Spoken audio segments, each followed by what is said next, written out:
Bonjour et bienvenue dans cette émission Triangle, les savoirs sacrés. Aujourd'hui, nous parlerons de ce qu'est l'initiation en ésotérisme et bien évidemment un voyage au cœur des enseignements sacrés et des mystères de l'existence. Qu'il s'agisse des initiations sur les mystères mineurs ou sur les initiations aux mystères majeurs, ces connaissances secrètes offrent des clés pour explorer les dimensions invisibles de l'univers et surtout éveiller la conscience. Comme à l'accoutumée, notre invité expert, M. Difrim Basungama, membre de la fraternité Rose Croix Max Endel. Bonjour M. Basungama. Bonjour. Comme vous le savez, cette émission a toujours été co-animée par Hervé Nzongo, qui est juste à côté de moi. Bonjour Hervé. Bonjour Ariel Judas Djimigati. Très bien, Monsieur Basungama. J'aimerais vous poser la question de savoir qu'est-ce que c'est réellement l'initiation et quel rôle joue-t-elle dans le processus de la progression spirituelle? Merci beaucoup pour la question. L'initiation, c'est la vie supérieure. Donc, quand on commence à vivre la vie supérieure, c'est-à-dire vivre dans la pureté, vivre dans l'amour du prochain, vivre dans le service que l'on rend avec joie, avec tendresse, avec compréhension, sans esprit de récompense. Et lorsque on avance ainsi, alors un moment vient où tout ce que nous avons accumulé par la voie du service, la voie d'amour, la voie de la pureté, doit avoir une utilisation, n'est-ce pas?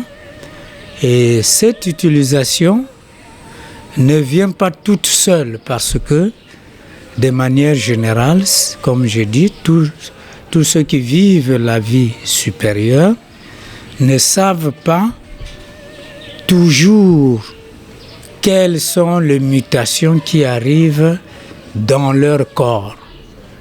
C'est pourquoi l'initiation est importante pour montrer à l'aspirant à quel niveau il se trouve dans son travail du développement spirituel. Et ce dont je parle, Hervé Nzongo, on peut ou ne pas être dans une école et avoir cette transformation-là dans notre être tout entier.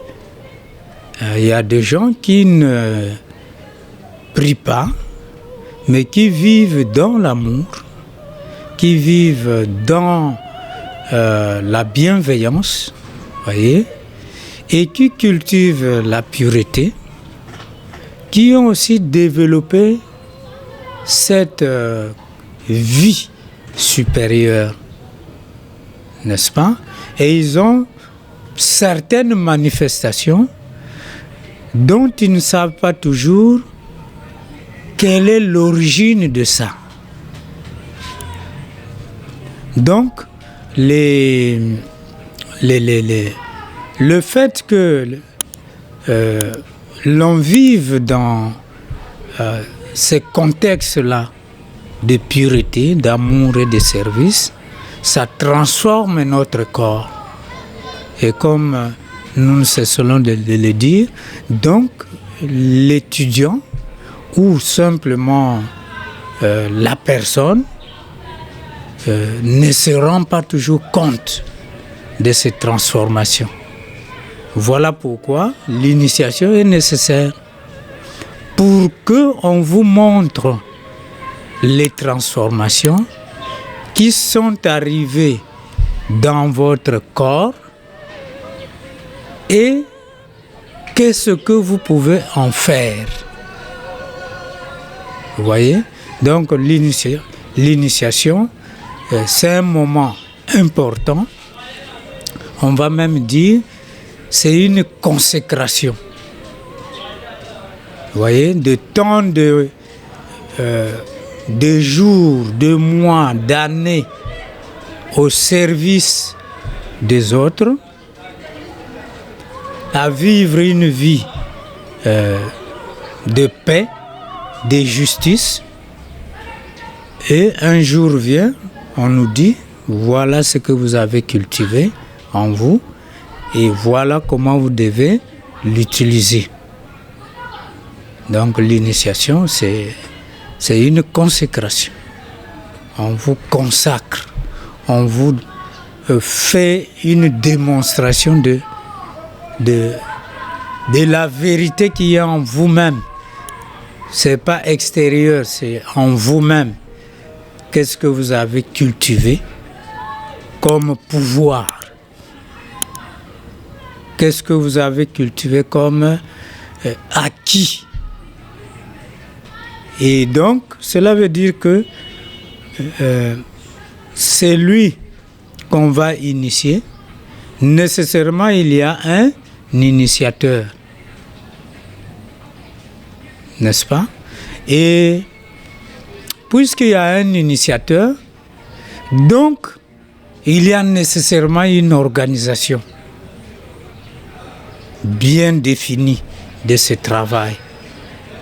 Alors on peut se poser la question, mais s'il y a un initiateur, est-ce que ces initiateurs-là viennent n'importe comment parce que quelqu'un a vécu dans l'amour, quelqu'un a vécu dans le service, quelqu'un a vécu dans la pureté? Vous voyez, non. Ils ne viennent pas n'importe comment. Il y a tout un processus. Et c'est ça qui rend l'initiation complexe. Vous voyez? Et c'est pourquoi on va parler des écoles, mais on va parler aussi des méthodes. Vous voyez? Mais de manière générale, il y avait, que ce soit bien avant, que ce soit maintenant, on peut distinguer deux méthodes. Il y a l'initiation ancienne et l'initiation moderne. Vous voyez? Donc il y a l'initiation ancienne et l'initiation moderne. L'initiation ancienne correspond à l'Ancien Testament. Et ça correspond aussi à toutes les religions qui existent. Et l'initiation moderne correspond au Nouveau Testament. Vous voyez? Donc, seule la Bible qui contient, en tant que livre inspiré, l'Ancien Testament et le Nouveau Testament. C'est pourquoi on appelle ça Bible. Ok? Mais les autres textes sacrés qui sont reconnus, que ce soit les Védas, vous voyez, que ce soit le livre des morts, parce que c'est la Bible égyptienne, ça s'appelle livre des morts, voyez, vous ne trouverez que l'Ancien Testament. Et c'est ça qui va faire la différence avec la Bible.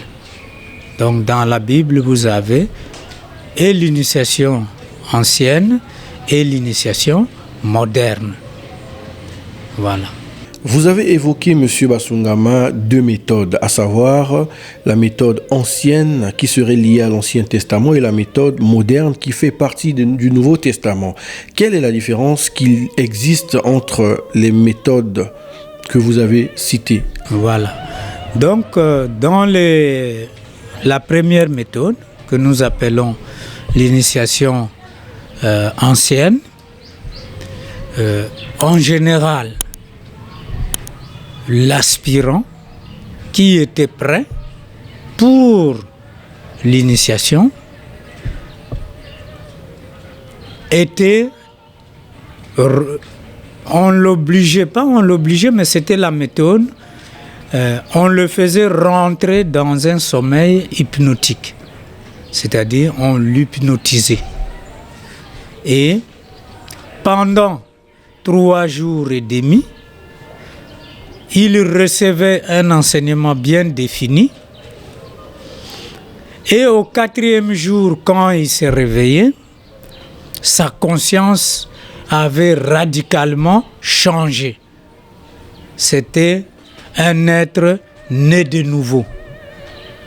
C'est un nouveau-né. Donc la conscience, il comprenait les choses, mais il était incapable de savoir comment ça s'était passé. N'est-ce pas? Et ici, Hervé Nzongo, quand on dit 3 jours et demi, ce n'est pas le jour de la semaine, comme vous pouvez le constater. Non, ce sont les moments par lesquels nous, créatures humaines, nous sommes passés depuis le début de notre pèlerinage jusqu'à ce jour. Et l'aspirant voyait ces choses-là, comment la création a commencé et comment elle s'est déroulée au fur et à mesure pour que nous arrivions à la forme que nous avons aujourd'hui. Parce qu'au début, on n'avait pas cette forme. Voyez? Et donc, dans l'initiation ancienne, l'aspirant voyait toutes ces étapes-là et ça transformait radicalement son être tout entier et ça lui faisait revêtir un pouvoir énorme. Un pouvoir énorme de vivre la création. Ici, la création s'adresse à la forme et non à l'esprit, parce que l'esprit est incréé. Mais l'esprit ou les esprits que nous sommes, nous avons revêtu une forme physique, mais cette forme physique a évolué, tout comme notre terre a évolué avec nous. Et nous en sommes maintenant à une phase où nous sommes conscients de ça. N'est-ce pas? Mais dans l'Ancien Testament aussi, nous pouvons dire que on ne pouvait parler d'initiation qu'au moment où nous avons commencé à raisonner. C'est-à-dire nous avons acquis le corps mental. Parce que dans notre cheminement évolutionnaire, le corps mental est venu bien après. On a d'abord acquis le corps physique que nous voyons là. Ensuite, le corps émotionnel. Voyez? Et nous avons progressé. Le corps vital d'abord. Ensuite, le corps émotionnel. Et nous avons commencé à développer tout ça ensemble. C'est bien après que les grandes hiérarchies dont nous parlerons nous ont encore aidés, notamment les seigneurs du mental, nous ont donné un élément qu'on appelle l'intellect pour pouvoir raisonner, pour pouvoir analyser les choses. C'est à ce moment-là que on a commencé à parler des initiations, mais pas avant. Pas avant. Donc, et dans l'autre méthode qu'on appelle l'initiation moderne, sinon le Nouveau Testament, et c'est le Christ qui vient comme améliorer. Vous voyez? Parce que quand il parle, il faut vraiment faire attention. Il dit seulement, je ne viens pas abolir la loi. Vous voyez? Mais je viens accomplir la loi. Et il ajoute l'amour. Parce qu'avant, oui, il y avait la loi et les 10 commandements de Moïse. Il fallait obéir à ça. Sinon, il y avait la sanction. Mais le Christ dit, c'est lui qui vit dans l'amour, il a accompli la loi. Il devient lui-même sa propre loi. Il ne va pas tuer, il ne va pas faire du mal, il n'aura pas la haine, il n'aura pas la jalousie. Parce qu'il comprend que l'autre aussi est capable d'acquérir ces choses-là et il n'a pas besoin de faire la jalousie et de vivre dans la cupidité. Donc, dans cette nouvelle méthode que Christ amène, il élève donc le taux vibratoire de la terre et il permet maintenant à tout un chacun d'être initié parce que l'ancienne méthode était dangereuse et tout le monde ne pouvait pas être initié dans l'ancienne méthode à cause de cette transe-là qui s'est passée pendant 3 jours et demi, n'est-ce pas? Donc on pouvait en mourir, et voilà, et on pouvait aussi revenir à la vie, mais avec des séquelles, par exemple une maladie mentale. Et l'instructeur devrait être vraiment expérimenté pour suivre l'aspirant pendant cette période-là où il est endormi. Et c'était quand même une méthode dangereuse. Voilà pourquoi on parlait des Lévites qui accédaient à ces initiations, des Sadducéens qui accédaient aussi, mais aussi d'autres communautés qui accédaient à ça. Ce n'était pas toujours interprété comme un acte égoïste, non. C'était seulement le fait que il fallait simplement restreindre parce que c'était dangereux de rester dans cette transe et d'en sortir toujours vivant.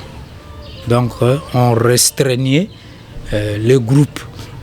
Maintenant, dans le Nouveau Testament, Christ améliore la méthode. Très bien. Et tout le monde peut être initié, en tout cas celui qui le veut, il peut être initié parce qu'il élève les taux vibratoires et ce qui faisait obstacle entre ce qu'on appelle le Saint des Saints et la partie où l'aspirant reste en préparation avant d'arriver vraiment au développement lui-même, il a enlevé cette partie-là. Et l'initiation est maintenant consciente, sans transe, sans être endormi. Et vous sentez les transformations en vous, mais à l'état de veille, c'est-à-dire vous n'êtes pas endormi. Donc l'instructeur vous arrive normalement et il vous donne ce dont vous avez, pas il vous donne, il vous révèle ce dont vous avez cultivé pendant longtemps. Ça peut être des vies et des vies. Ce n'est pas quelque chose qui s'est fait seulement en 3-4 jours. Et les gens commencent à devenir spirituels. Non.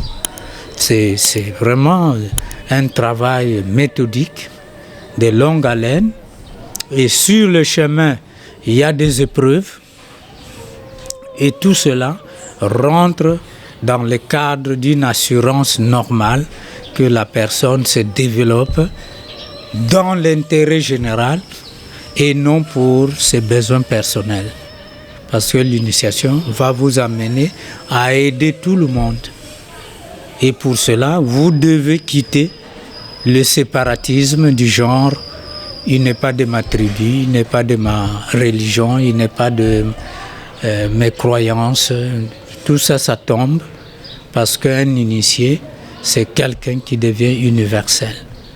Peu importe d'où il est originaire, c'est normal, il doit être né quelque part, mais ce n'est qu'un incident de parcours. Et le reste, il travaille pour l'humanité, qu'il soit blanc, jaune, noir. C'est un initié n'a pas de limite dans son action. Alors, c'est un exercice qui nous convient, que nous aimons le faire maintes fois. Alors, il y a des questions qui me traversent l'esprit. Du coup, je m'en vais directement poser la question à M. Basungama. Alors, M. Basungama, j'ai cru comprendre ici que l'ancienne méthode d'initiation avait plus d'inconvénients, d'où l'avènement de Jésus-Christ avec la méthode moderne d'initiation qui vient en quelque sorte simplifier les choses tout en permettant à tout un chacun de vivre l'initiation en toute quiétude et en ayant conscience du déroulé de ce processus. Alors ma question est celle-ci. Quels sont les avantages de la méthode moderne par rapport à l'ancienne méthode? Mais oui, c'est-à-dire que quand l'aspirant est initié, il est au courant des pouvoirs qu'il a développés. C'est un avantage. Vous voyez, il est au courant. Tu as développé le pouvoir de la volonté. Tu as développé le pouvoir de l'imagination. Voyez, tu as développé le pouvoir de la créativité. Voyez, et ça, il est en train de le vivre dans sa conscience du jour. C'est pas qu'il est endormi dans un rêve. Non, non, non. Voyez, et comme dans tous les processus d'initiation, il faut se préparer un corps spirituel, n'est-ce pas? Et l'avantage, c'est que ce corps spirituel, on vous montre comment on travaille dans ce corps spirituel. Voyez? Mais dans l'ancienne dispensation, dans l'Ancien Testament, l'aspirant subissait seulement ce travail. Ok? Il pouvait sortir de son corps, mais sans savoir exactement comment ça se passe. Voyez? Or, dans l'avantage de la nouvelle méthode, c'est que vous, volontairement, l'instructeur vous apprend comment vous devez sortir de votre corps. Et il vous dit aussi que ce corps spirituel vous protège contre les attaques éventuelles, parce que dans ce monde spirituel, il y a aussi des esprits négatifs qui peuvent vous attaquer. Et à cause de cela, l'instructeur vous rassure que dans ce corps où vous êtes, ni le feu, ni l'air, ni l'eau, ni quoi que ce soit ne peut vous attaquer. Dans le corps spirituel. Voyez? Et ce corps spirituel, on peut lire ça dans Matthieu 22, au verset 1 à 14. On peut aussi lire dans 1 Corinthiens 15, verset 40 à 49. Et c'est pourquoi on a parlé aussi de mariage de Cana. Donc on a appelé ça le vêtement de noces. Et ces vêtements qui permet justement à un aspirant de fonctionner consciemment dans le plan supérieur sans danger. Voilà l'avantage. C'est pourquoi je disais que dans l'ancienne dispensation, dans l'ancienne méthode, on ne pouvait pas initier de grands nombres. Parce que l'initiation ne se passant pas dans la conscience éveillée de l'aspirant, pouvait faire en sorte que l'aspirant puisse rencontrer des dangers. Et on initiait un nombre limité de gens. Donc l'initiation moderne est plus avantageuse pour la simple raison que vous êtes conscient de pouvoir que vous détenez et on vous montre leur usage. C'est un grand avantage.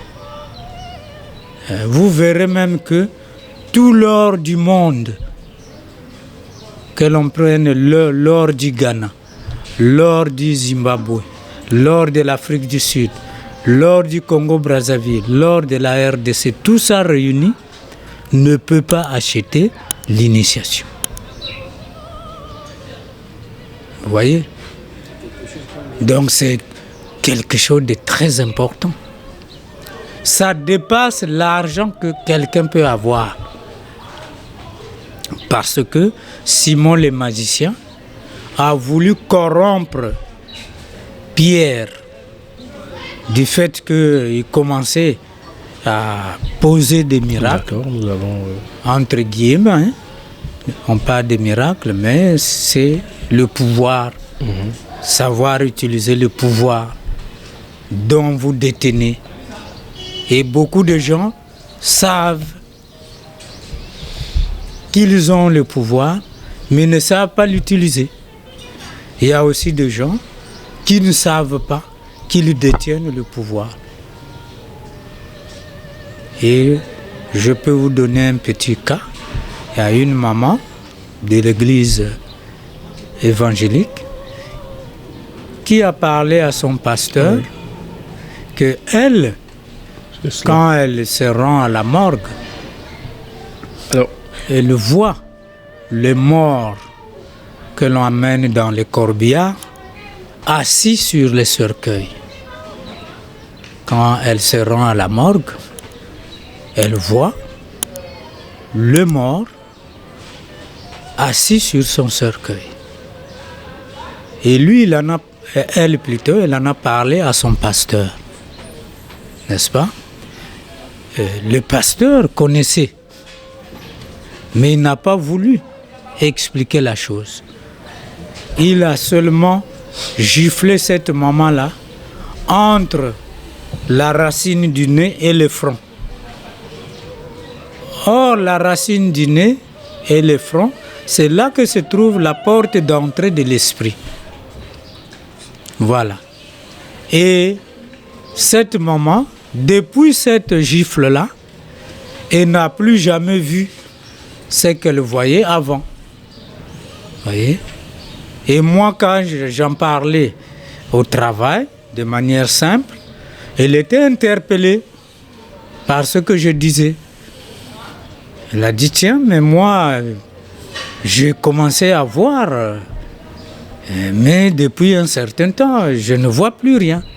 Moi, elle dit, mais maman, mais vous croyez que nous qui sommes dans les écoles de mystères, là, mais c'est d'abord le premier pas qu'il faut accomplir, avoir la clairvoyance, parce que c'est un outil de travail dans le plan supérieur pour pouvoir enregistrer convenablement ce que vous apprenez, ce que vous voyez et ce que vous touchez.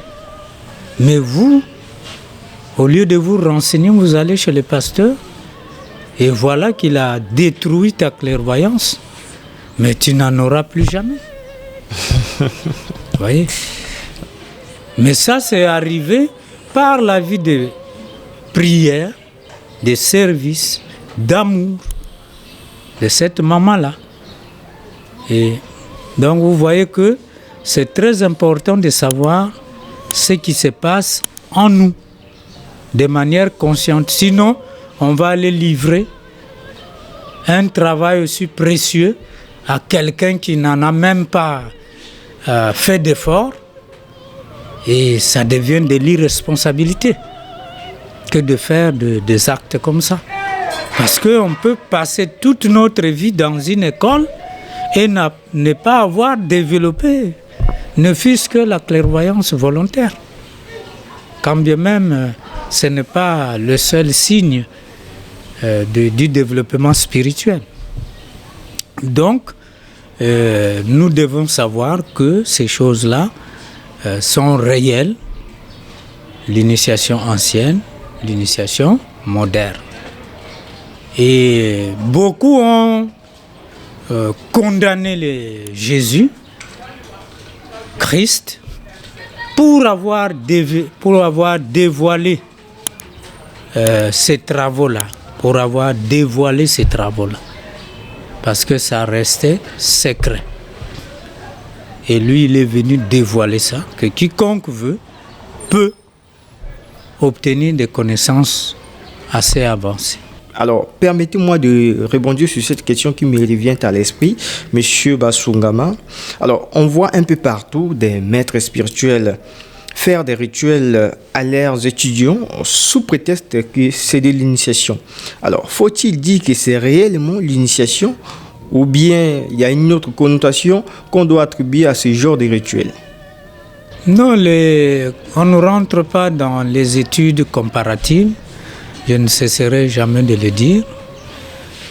Mais nous verrons qu'une école initiatique qu'on appelle les ordres des mystères, c'est des ordres qui fonctionnent sur le plan spirituel, dans le plan invisible.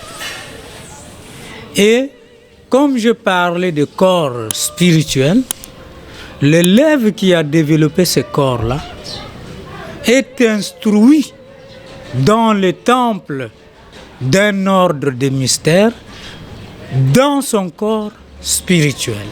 Le corps matériel reste soit dans son lit, soit là où il travaille, sur certaines conditions, parce que quand les uns sont endormis, les autres sont éveillés, à cause de fuseaux horaires.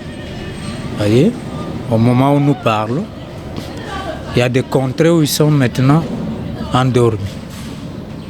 Et nous sommes encore à l'état d'éveil. Donc si vous voyez que quelqu'un manipule les uns les autres et il appelle ça de l'initiation, bon, il faut être prudent. C'est tout ce que je peux vous demander. Il faut être prudent. Parce que nous verrons même, quand on va rentrer dans la spécificité, que même l'initiateur, qu'on appelle l'instructeur, donne la preuve que c'est bel et bien lui et non quelqu'un d'autre. Il donne la preuve. Mais on en parlera plus tard. Donc maintenant, ce que nous devons privilégier, c'est qu'il y a deux voies. Qu'on serait dans l'initiation ancienne et qu'on soit maintenant dans l'initiation moderne, il y a deux voies. Voilà. Donc il y a la voie mystique et la voie de l'occultisme. Voilà. La voie mystique et la voie de l'occultisme. Voyez? Donc, en dehors de ces deux méthodes dont nous venons de parler, initiation ancienne, initiation moderne, donc il y a deux voies qui sont présentées à l'aspirant.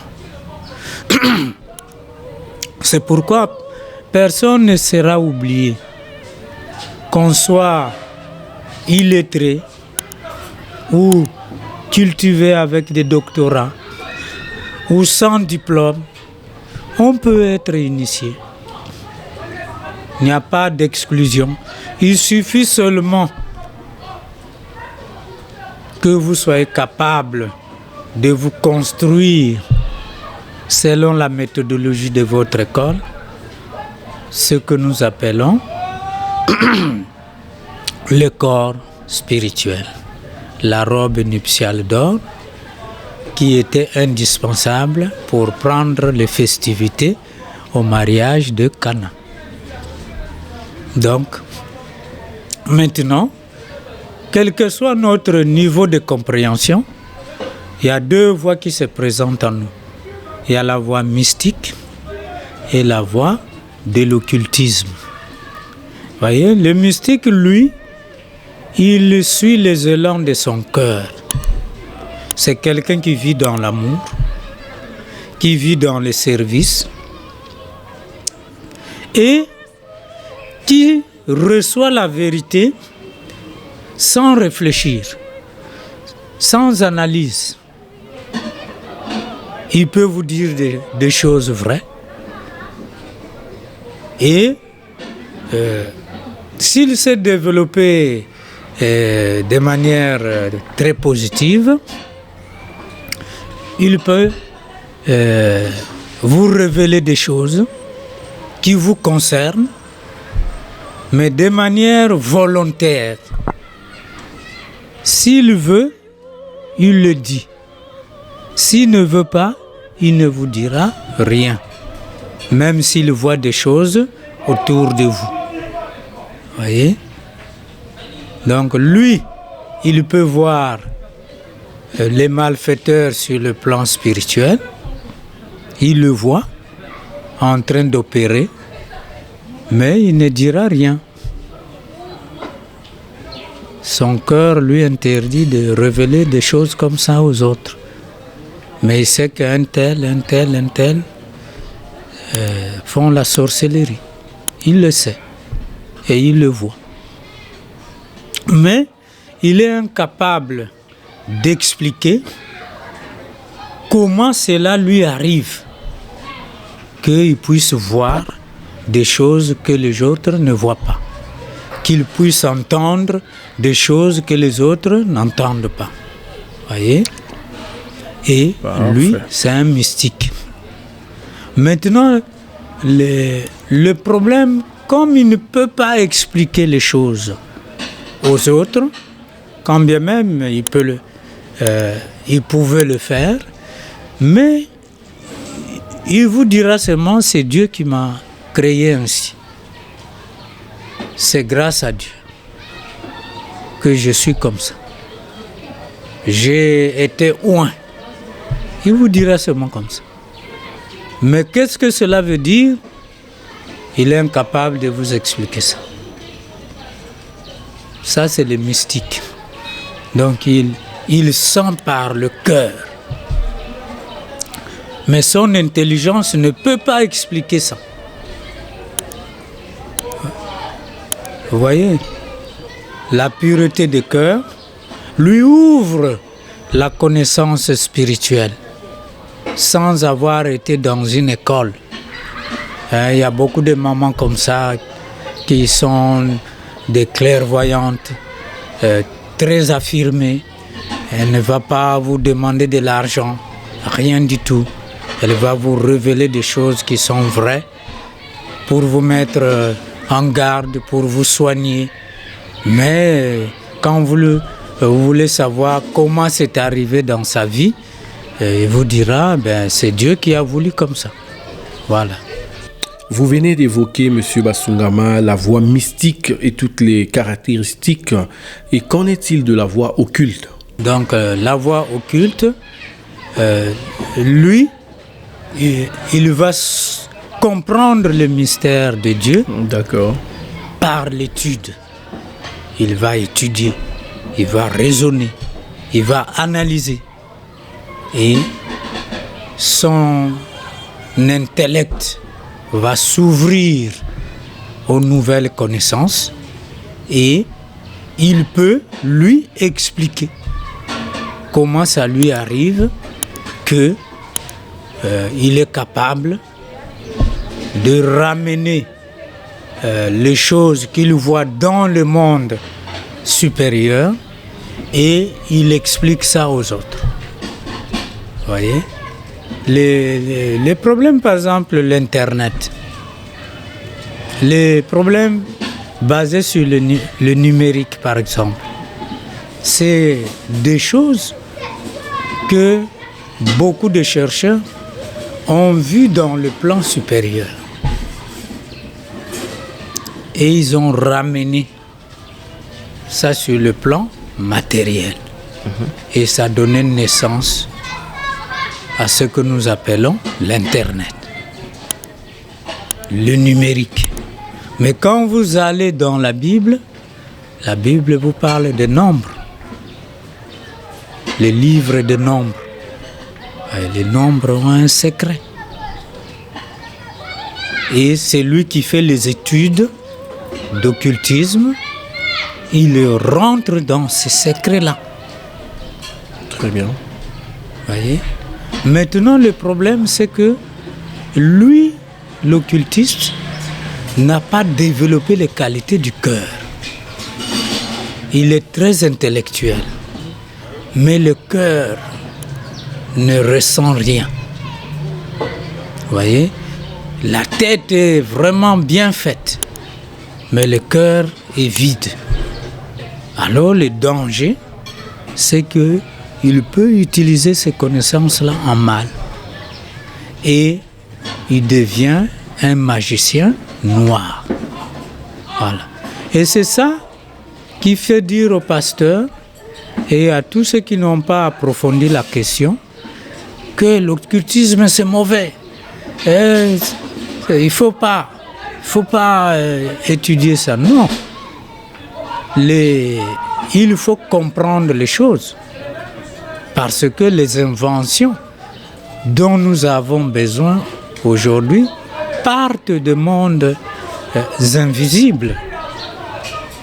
Et il faut plutôt dire à ceux-là de cultiver les qualités du cœur, la bienveillance, la tolérance, l'amour, le partage. Et à ce moment-là, non seulement que le monde va se développer positivement, mais ça va profiter à tout le monde. Voyez? Aujourd'hui, les inventions et autres, ça ne profite que aux autres.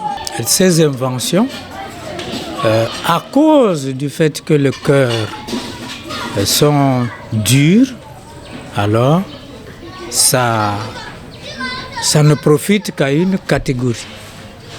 Donc, l'occultiste, lui, le plus grand tort qu'on peut l'imputer, c'est qu'il n'a pas développé le côté cœur. Et ça, c'est un danger parce que il risque d'utiliser ses connaissances pour nuire à autrui. Ce qu'on appelle la magie noire. Parce que il peut aussi devenir orgueilleux parce que la connaissance enfle. Et l'orgueil est négatif. Voyez? Donc il faut,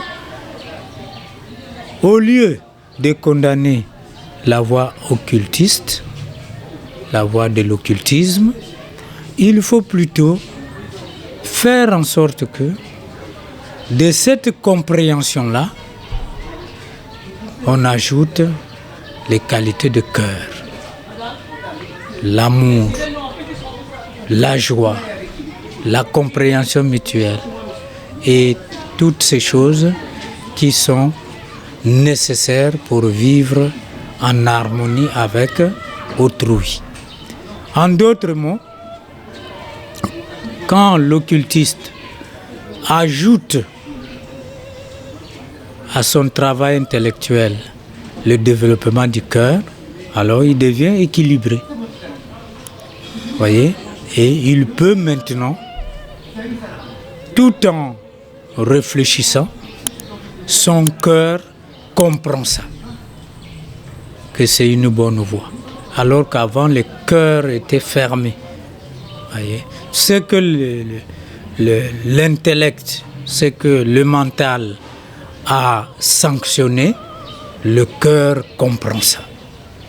Et il devient une personne utile pour l'humanité et non un danger. Très bien. Devons-nous, à travers ces élucidations, faire comprendre aux gens qu'il est nécessaire de lier les deux voies de l'initiation, à savoir la voie de l'occultisme et de l'ésotérisme, Monsieur Bassungaba? Exactement, c'est ça la méthode des Rose-Croix. Donc au même moment, ils vous font développer l'intellect, parce que quand vous lisez la cosmogonie des Rose-Croix, vous pouvez en parler sur la place publique, on dira que vous devenez un savant. Voyez, il y a toutes les explications claires sur l'évolution de notre humanité depuis le début, là où nous en sommes et ce que nous serons dans l'avenir. La cosmogonie vous enseigne ça en termes clairs. Voyez, mais si vous ne restez que là-dedans, vous allez devenir orgueilleux. Impossible, hautain, voyez, et vous chutez à ce moment-là. Vous allez vous écarter de la bonne voie. Et donc, dans l'enseignement rosicrucien, on ajoute les éléments de prière, les éléments de compassion, voyez, les éléments de pardon, les éléments de partage, voyez, partager avec joie, avec amour, avec tendresse, avec compréhension. Voyez, on ajoute tout cela et ça fait que le côté cœur commence à gagner et comprend ce que l'intellect est allé chercher. Et ça devient un développement équilibré. Et c'est très important d'en arriver à cette méthode qui associe et le développement du cœur et le développement de la tête, donc le cerveau. Parce que le danger, c'est que plus on avance en connaissance, plus on a le danger de faire, on court le danger de faire un mauvais usage de la connaissance. Et donc il faut vraiment développer la compassion, quitter l'orgueil. Et voilà pourquoi dans nos conférences passées, nous avons parlé de l'inventaire du soir qu'il faut toujours faire avant de dormir. C'est condamner de ne pas avoir rempli correctement certaines tâches. Et c'est féliciter aussi d'avoir fait correctement le travail, parce que tout ça, ça concourt à l'équilibre. La confession dans les églises, c'est d'un seul côté seulement. On ne parle que devant, en chuchotant devant le prêtre, de ce qu'on n'a pas pu bien faire. Or, cette fois, dans la recherche spirituelle, cette confession se passe devant notre moi supérieur, notre esprit. Donc ça se passe sans témoin extérieur.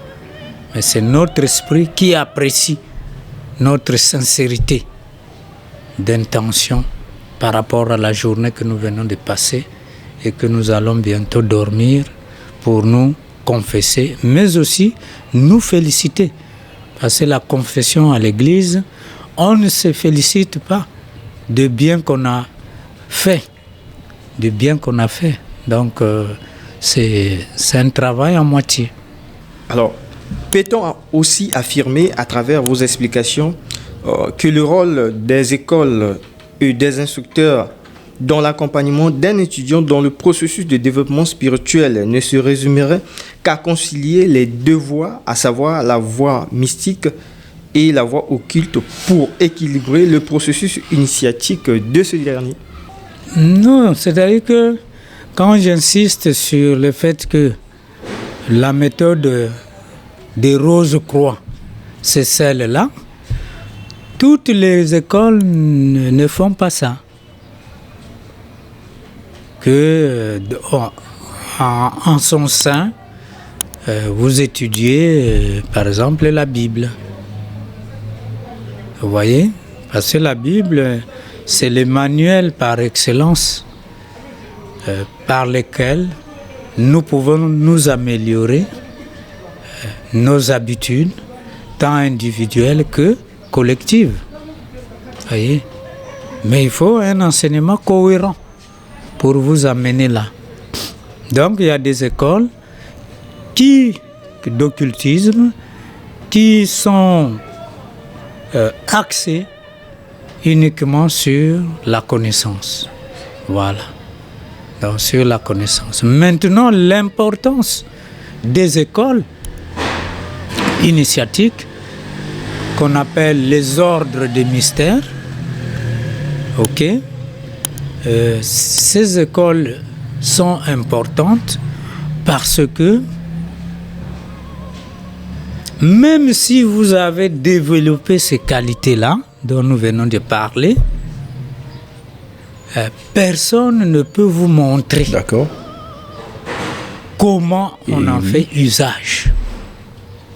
Si vous n'êtes pas dans une Vous avez souligné plus haut école. que le pentagramme à 5 étoiles était l'un des si bien meilleurs qu'il y a des gens, procédés par exemple, matériels pour se protéger. Dites-nous qui comment ça sont fonctionne. Je veux vraiment dire par là, merveilleux. comment est-ce qu'on peut l'utiliser? Il ne sait ni lire ni écrire, mais il comprend les choses spirituelles. Que ce soit au village, que ce soit en ville, que ce soit je ne sais où. Vous sentez que la personne là, elle a fait un travail intérieur, elle s'est améliorée. Et l'amour pour cette personne, c'est une réalité. Parce qu'il n'a pas de limites, ni de tribus, ni de clans, ni de races. Voyez, il n'y a pas de tribalisme chez lui. Et il y a des gens comme ça dans nos villages. Très, très gentils. Mais ils ne parlent presque pas de leur nature. Vous ne saurez pas que c'est une personne très avancée. Il vous parle en termes voilés. Il faut être suffisamment prêt pour sentir de telles personnes. Mais les actes parlent. C'est des gens qui parlent avec des actes de bienveillance, ainsi de suite. Donc, les écoles sont importantes parce qu'aucun instructeur ne peut instruire un élève qui n'a pas suivi. Les méthodes ne sont pas les mêmes. Et chaque méthode transforme l'aspirant dans son développement. Dans son développement. Vous voyez? Par exemple, les écoles négatives, vous verrez que le courant qui circule autour du corps humain, dans les écoles où il y a des pratiques négatives, ce courant tourne dans le sens de l'aiguille d'une montre. Surtout pour ceux qui sont dans la magie noire, la magie négative, la mauvaise utilisation de la connaissance. Donc, le corps tourne, le courant tourne dans le sens contraire des aiguilles d'une montre. Or, quand on se développe positivement, ce courant tourne dans le sens des aiguilles d'une montre, de gauche à droite, de gauche à droite. Donc, il y a des méthodes sans danger que les aspirants d'une ou d'une autre école appliquent pour avancer et l'instructeur suit l'élève. Même si l'élève n'est pas au courant qu'on est en train de le suivre, qu'on est en train de le surveiller. Parce que la majorité des instructeurs ont développé la conscience vraiment très élargie. Tel que nous parlons là, on peut nous suivre, mais nous, on ne s'en rend pas compte qu'on est en train de nous suivre. Tout ce que nous disons est bien suivi. Donc, les écoles sont nécessaires pour un développement par étapes successives, et non quelque chose désordonné. On a lu dans un livre et on commence à appliquer. Non. Il y a toute une préparation. Il y en a qui sont devenus des malades mentaux parce qu'ils ont lu dans les livres comment on sort volontairement de son corps, et ils ont appliqué. Ils sont effectivement sortis, mais pour revenir, ça devient un problème. Très bien, monsieur Bassongaba. C'est comme quelqu'un qui retombe brusquement sur terre, fracassé. Voyez? Mais ça, c'est des gens qui lisent et qui ne savent pas que l'école donne un enseignement ordonné, dosé à chaque niveau, pour que l'étudiant avance sans danger, mais en toute sécurité. Parce que le corps humain que nous voyons là, il est très complexe. Rien que l'étude de l'anatomie physique nous montre qu'il y a vraiment... les médecins passent énormément de temps pour étudier ce corps. Voyez? Mais combien de fois dans la partie spirituelle de ce corps, qui a des indications bien précises et qui ne se développe que si la méthode est vraiment bonne. Donc les écoles sont vraiment nécessaires. Donc celui qui n'est pas dans une école, il va ressentir un certain nombre de manifestations en lui de manière positive, mais il ne sera pas initié. Tout comme Amadou Ampateba disait, une connaissance non partagée par un vieillard, c'est comme une bibliothèque qui brûle. Ça, c'est Amadou Ampateba qui a dit ça. Mais c'est vrai aussi que celui qui n'a pas été instruit alors qu'il avait développé un certain nombre de pouvoirs, il meurt avec sans en avoir fait usage. C'est une grosse perte. Tout comme je disais que l'on soit cultivé, que l'on soit capable de lire ou pas, on peut travailler, on peut apprendre dans une école des mystères, parce qu'il y a les deux voies là. Et dans cette vie, peut-être une maman qui n'a pas su lire et écrire va développer le cœur. On va lui donner la méthode qu'il faut pour avancer par rapport à ça. Et dans une prochaine vie, elle viendra développer le côté intellectuel. Parce que l'avantage de l'initiation, c'est que vous ne reprenez plus à zéro. Donc, je regrette beaucoup, mais il y a des textes très fallacieux qui disent que la réincarnation, c'est une rêverie, c'est n'importe quoi. Mais c'est pas bien. On ne va pas étaler notre ignorance jusqu'à ce point-là. On n'écrit pas des choses comme ça, sachant qu'il y a des gens qui vivent ces réalités-là. Voyez? Donc, quand vous êtes initié au mystère, ces acquis-là restent. Si bien que la famille dans laquelle vous allez vivre, ça sera une famille des initiés aussi. On va pas vous n'allez pas choisir de parents qui ne connaissent rien au développement spirituel avancé. Et aussi seront initiés. C'est pourquoi Jésus est arrivé chez Marie et Joseph, parce que c'était des initiés. Ils savaient comment entretenir cet enfant-là, qui avait déjà un passé très très fort. Et Marie également est née dans une famille des initiés. Voyez, Anne et Joachim, c'était des initiés très avancés. Évidemment. Donc, les initiés ne naissent que dans des familles de initiés. Et c'est très important. Donc, les acquis là, par exemple, quand vous avez développé la clairvoyance volontaire, dans une prochaine vie, vous êtes déjà clairvoyant en tant que bébé. Et le danger d'être dans une famille de non-initiés, c'est que, comme je le disais pour la maman de tout à l'heure, on risque d'amener le bébé chez le féticheur pour éteindre la lumière. Vous voyez? Et pour éviter ça, donc, on ne reprend pas à zéro et on choisit des milieux déjà préparés.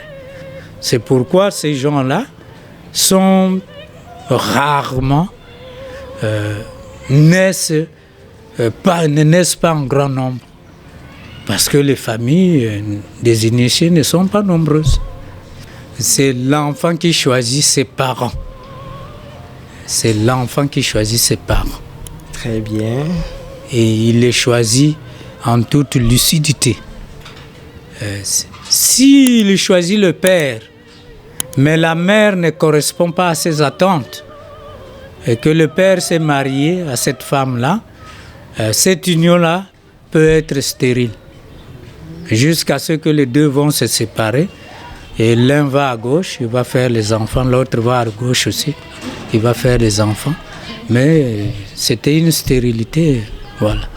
Donc toutes les stérilités ne sont pas biologiques. Ça peut être dû seulement à un problème spirituel. Donc c'est l'enfant qui choisit ses parents. C'est pourquoi un ami disait à ses enfants, mais vous me condamnez pourquoi? Mais c'est vous-même qui m'avez choisi. Acceptez-moi avec mes défauts et mes qualités. C'est vous qui m'avez choisi. Et c'est comme ça qu'il parlait à ses enfants. Et les enfants commençaient à rire, mais ils prenaient aussi conscience que leur père disait la vérité. On parlait là de la Renaissance dans une prochaine émission. Et on n'est pas par hasard là où on se trouve. Et donc je vais poser une question, celle de savoir, Monsieur Bastungama, à quel moment l'étudiant ou l'aspirant vit son indépendance spirituelle? C'est un problème de méthode, comme je l'ai dit. Dans les méthodes orientales, l'aspirant est surveillé. Il n'est pas libre.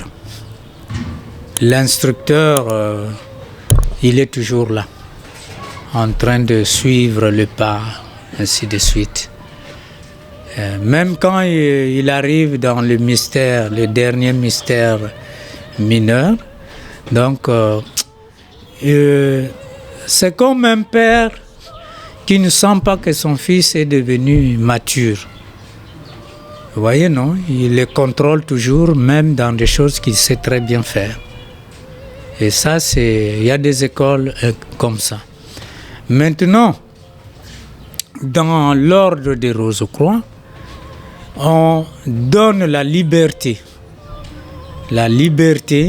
à l'aspirant d'user de son pouvoir comme il entend, mais il est maître des conséquences aussi de l'utilisation. Quand bien même il développe un grand pouvoir autour de lui, mais il est responsable du point de vue de la loi des conséquences de ce qui peut arriver en bien comme en mal, de l'utilisation qu'il fait de son pouvoir. Mais l'école lui a donné toutes les clés pour bien travailler dans l'amour et dans la tolérance des uns et des autres, et dans le respect aussi des uns et des autres. Donc l'école vous laisse libre parce que vous avez la capacité de vous conduire vous-même. Mais dans beaucoup d'écoles, vraiment, le maître, l'instructeur reste toujours là à surveiller l'élève. Et ce qui n'est pas bien. Merci Monsieur Basungama. Nous sommes donc à la fin de cette émission Triangle et Savoir Sacré. Nous avons abordé le sujet sur l'initiation. Je rappelle que Monsieur Basungama est membre de la fraternité Rose-Croix Max Endel. Je vous invite Monsieur Basungama à conclure l'émission en disant votre dernier mot pour cette première partie de l'émission sur les initiations et votre contact téléphonique. Merci beaucoup pour cette énième émission que nous faisons sur la spiritualité. Donc, nous sommes en train d'étudier. Et ce que nous étudions est d'abord dans les livres, parce que ce sont des sources d'inspiration. Et quand nous avons fait ce travail, nous approfondissons l'étude dans la compréhension et nous commençons à vivre ce que nous avons étudié pour avoir une conviction personnelle. Ce n'est pas seulement Max Endel a dit, Jésus a dit, le Christ a dit, non. C'est que nous aussi, nous sommes convaincus de ça. Comme il a dit à Nicodème, vous devez naître de nouveau si vous voulez faire ce que je suis en train de faire. Dans Jean 3, de 1 à 8. Donc il a instruit Nicodème. Donc nous devons avoir l'amour de nous instruire. Il n'y a aucun danger d'être dans une école vraiment bien structurée. Et comme nous l'avons dit, ces écoles sont rattachées aux grands courants religieux dont nous avons cité la dernière fois et nous cesserons de les citer pour donner toujours l'information à ceux qui le veulent et à ceux qui sont prêts. Donc, nous avons introduit le sujet sur l'initiation. Nous allons le poursuivre certainement sur 2 autres émissions parce que la matière est abondante et si vous voulez de plus amples informations, nous sommes au 06 664 86 87 et pour ceux qui sont à l'extérieur du Congo, vous formez les 242 et vous avez le Congo Brazzaville. Merci pour votre aimable attention. En tout état de cause, l'initiation ésotérique est bien plus qu'un simple savoir. C'est un cheminement intérieur qui mène à la transformation, à la compréhension des mystères de l'univers et à l'éveil spirituel. En explorant ces savoirs sacrés, chacun peut trouver des réponses profondes et une harmonie avec les lois universelles. Ainsi prend fin notre émission. À la prochaine pour la suite de celle-ci qui traitera des initiations aux mystères mineurs et aux mystères majeurs. Au revoir.